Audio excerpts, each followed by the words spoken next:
Érase una vez un comerciante tan rico que habría podido empedrar toda la calle con monedas de plata, y aún casi un callejón por añadidura. Pero se guardó de hacerlo, pues el hombre conocía mejores maneras de invertir su dinero, y cuando daba un ochavo era para recibir un escudo. Fue un mercader muy listo y luego murió. Su hijo heredó todos sus caudales y vivía alegremente. Todas las noches iba al baile de máscaras, hacía cometas con billetes de banco y arrojaba al agua panecillos untados de mantequilla y lastrados con monedas de oro en vez de piedras. No es extraño, pues, que pronto se terminase el dinero. Al fin, a nuestro mozo no le quedaron más de 4 perras gordas y por todo vestido unas zapatillas y una vieja bata de noche. Sus amigos lo abandonaron. No podían ya ir juntos por la calle, pero uno de ellos, que era un bonachón, le envió un viejo cofre con este aviso: «Embala». El consejo era bueno, desde luego, pero como nada tenía que embalar, se metió en el baúl. Era un cofre curioso, echaba a volar en cuanto se le apretaba la cerradura.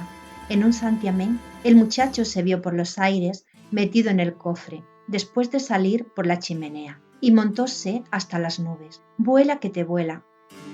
Cada vez que el fondo del baúl crujía un poco, a nuestro hombre le entraba pánico. Si se desprendiesen las tablas, vaya salto, Dios nos ampare. De este modo llegó a tierra de turcos, escondiendo el cofre en el bosque, entre hojarasca seca. Se encaminó a la ciudad. No llamó la atención de nadie, pues todos los turcos vestían también bata y pantuflas. Encontróse con un ama que llevaba un niño. «Oye, nodriza», le preguntó, «¿qué es aquel castillo tan grande junto a la ciudad con ventanas tan altas?» «Allí vive la hija del rey», respondió la mujer. «Se le ha profetizado que quien se enamore de ella la hará desgraciada. Por eso no se deja que nadie se le acerque, si no es en presencia del rey y de la reina». «Gracias», dijo el hijo del mercader, y volvió a su bosque. Se metió en el cofre y levantó el vuelo.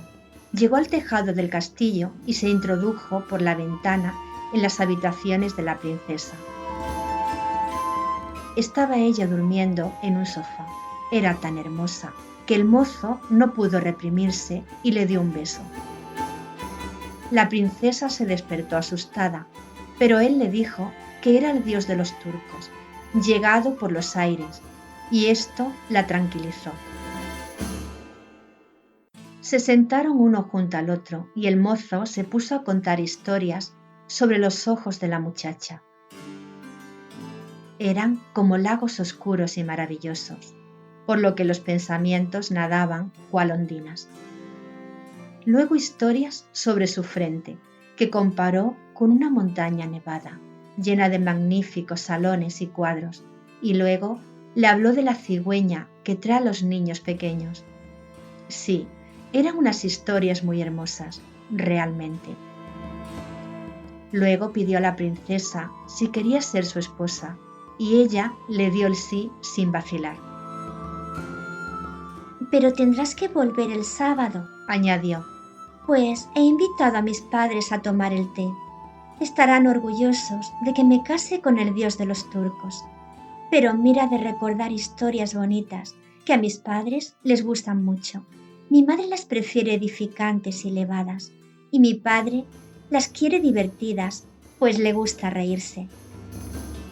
«Bien, no traeré más regalos de boda que mis cuentos», respondió él, y se despidieron. Pero antes la princesa le regaló un sable adornado con monedas de oro, y bien que le vinieron al mozo. Se marchó en volandas, se compró una nueva bata y se fue al bosque, donde se puso a componer un cuento.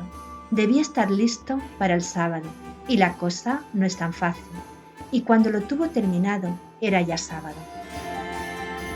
El rey, la reina y toda la corte lo aguardaban para tomar el té en compañía de la princesa. Lo recibieron con gran cortesía. ¿Vas a contarnos un cuento?, le preguntó la reina. ¿Uno que tenga profundo sentido y sea instructivo? Pero que al mismo tiempo nos haga reír, añadió el rey. De acuerdo, respondía el mozo, y comenzó su relato. Y ahora, atención. Érase una vez un haz de fósforos que estaban en extremo orgullosos de su alta estirpe. Su árbol genealógico, es decir, el gran pino, del que todos eran una astillita, había sido un añoso y corpulento árbol del bosque. Los fósforos se encontraban ahora entre un viejo eslabón y un puchero de hierro no menos viejo, al que hablaban de los tiempos de su infancia. Sí, cuando nos hallábamos en la rama verde, decía. Estábamos realmente en una rama verde. Cada amanecer y cada atardecer teníamos té diamantino. Era el rocío. Durante todo el día nos daba el sol, cuando no estaba nublado. Y los pajarillos nos contaban historias. Nos dábamos cuenta de que éramos ricos, pues los árboles de fronda solo van vestidos en verano. En cambio, nuestra familia lucía verde ropaje, lo mismo en verano que en invierno. Mas he aquí que se presentó el leñador, la gran revolución, y nuestra familia se dispersó. El tronco fue destinado a palo mayor de un barco de alto bordo, capaz de circunnavegar el mundo, si se le antojaba. Las demás ramas pasaron a otros lugares, y a nosotros nos ha sido asignada la misión de suministrar luz a la paja plebe. Por eso, a pesar de ser gente distinguida, hemos venido a parar a la cocina. Mi destino ha sido muy distinto, dijo el puchero, a cuyo lado yacían los fósforos. Desde el instante en que vine al mundo, todo ha sido estregarme, ponerme al fuego y sacarme de él. Yo estoy por lo práctico y, modestia aparte, soy el número 1 en la casa. Mi único placer consiste, terminado el servicio de mesa, en estarme en mi sitio, limpio y bruñido, conversando sesudamente con mis compañeros. Pero sí exceptúo el barde, que de vez en cuando baja al patio. Puede decirse que vivimos completamente retirados. Nuestro único mensajero es el cesto de la compra, pero se exalta tanto cuando habla del gobierno y del pueblo.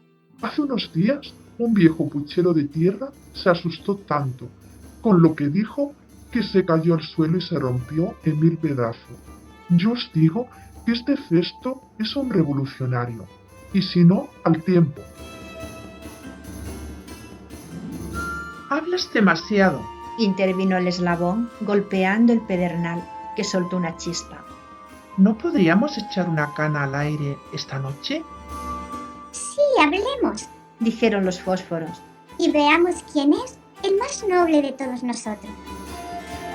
No me gusta hablar de mi persona, objetó la olla de barro. Organicemos una velada. Yo empezaré contando la historia de mi vida, y luego los demás harán lo mismo. Así no se embrolla uno y resulta más divertido. En las playas del Báltico, donde las hayas que cubren el suelo de Dinamarca... Buen principio, exclamaron los platos. Sin duda, esta historia nos gustará. Pasé mi juventud en el seno de una familia muy reposada. Se limpiaban los muebles, se restregaban los suelos y cada 15 días colgaban cortinas nuevas. ¡Qué bien explicas!, dijo la escoba de crin. Se diría que habla un ama de casa. Hay un no sé qué de limpio y refinado en sus palabras. Exactamente lo que yo pensaba, asintió el barde, dando un saltito de contento que hizo resonar el suelo. La olla siguió contando, y el fin resultó tan agradable como había sido el principio.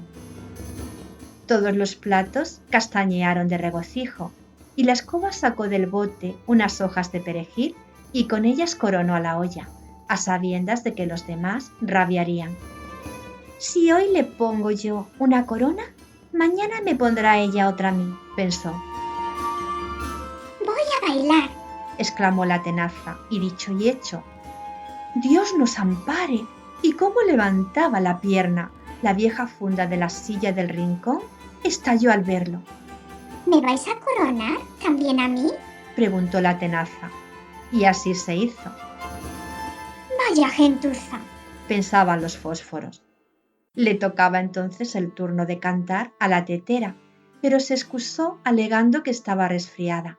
Solo podía cantar cuando se hallaba al fuego. Pero todo aquello eran remilgos. No quería hacerlo más que en la mesa, con las señorías. Había en la ventana una vieja pluma con la que solía escribir la sirvienta. Nada de notable podía observarse en ella, aparte que la sumergían demasiado en el tintero. Pero ella se sentía orgullosa del hecho. Si la tetera se niega a cantar, que no cante, dijo. Ahí fuera hay un ruiseñor enjaulado que sabe hacerlo. No es que haya estudiado en el conservatorio, mas por esta noche seremos indulgentes. Me parece muy poco conveniente, objetó la cafetera, que era una cantora de cocina y hermanastra de la tetera, tener que escuchar a un pájaro forastero. ¿Es esto patriotismo? Que juzgue el gesto de la compra. Francamente, me han desilusionado, dijo el cesto. Vaya manera estúpida de pasar una velada. En lugar de ir cada cual por su lado, ¿no sería mucho mejor hacer las cosas con orden? Cada uno ocuparía su sitio y yo dirigiría el juego. Otra cosa sería, si vamos a armar un escándalo... Sí, vamos a armar un escándalo, exclamaron todos. En esto se abrió la puerta y entró la criada. Todos se quedaron quietos, nadie se movió, pero ni un puchero dudaba de sus habilidades y de su distinción. Si hubiésemos querido, pensaba cada uno, qué velada más deliciosa habríamos pasado. La sirvienta cogió los fósforos y encendió el fuego, cómo chisporroteaban y qué llamas echaban. Ahora todos tendrán que percatarse de que somos los primeros, pensaban. Menudo brillo y menudo resplandor el nuestro. Y de este modo se consumieron. ¡Qué cuento tan bonito!, dijo la reina. Me parece encontrarme en la cocina, entre los fósforos. Sí, te casarás con nuestra hija. Desde luego, asintió el rey. Será tuya el lunes por la mañana. Lo tuteaban ya, considerándolo como de la familia. Fijóse el día de la boda y la víspera hubo grandes iluminaciones en la ciudad, repartiéndose bollos de pan y rosquillas. Los golfillos callejeros se hincharon de gritar ¡Hurra! y silbar con los dedos metidos en la boca. ¡Una fiesta magnífica! Tendré que hacer algo, pensó el hijo del mercader, y compró cohetes, petardos y qué sé yo, cuántas cosas de pirotecnia. Las metió en el baúl y emprendió el vuelo. ¡Pim, pam, pum! Vaya estrépito y vaya chisporreteo. Los turcos, al verlo, pegaban unos saltos tales que las babuchas les llegaban a las orejas. Nunca habían contemplado una traca como aquella. Ahora sí que estaban convencidos de que era el propio Dios de los turcos el que iba a casarse con la hija del rey. No bien llegó nuestro mozo al bosque con su baúl, se dijo: me llegaré a la ciudad a observar el efecto causado. Era una curiosidad muy natural. ¿Qué cosas contaba la gente? Cada una de las personas a quienes preguntó había presenciado el espectáculo de una manera distinta, pero todos coincidieron en calificarlo de hermoso. Yo vi al propio dios de los turcos. afirmó uno. Sus ojos eran como rutilantes estrellas y la barba parecía agua espumeante. Volaba envuelto en un manto de fuego. Dijo otro. Por los pliegues asomaban unos angelitos preciosos. Sí, escuchó cosas muy agradables. Y al día siguiente era la boda. Regresó al bosque para instalarse en su cofre. Pero, ¿dónde estaba el cofre? El caso es que se había incendiado. Una chispa de un cohete había prendido fuego en el forro y reducido el baúl a cenizas. Y el hijo del mercader ya no podía volar ni volver al palacio de su prometida. Ella se pasó todo el día en el tejado, aguardándolo, y sigue aún esperando, mientras él recorre el mundo contando cuentos, aunque ninguno tan regocijante como el de los fósforos.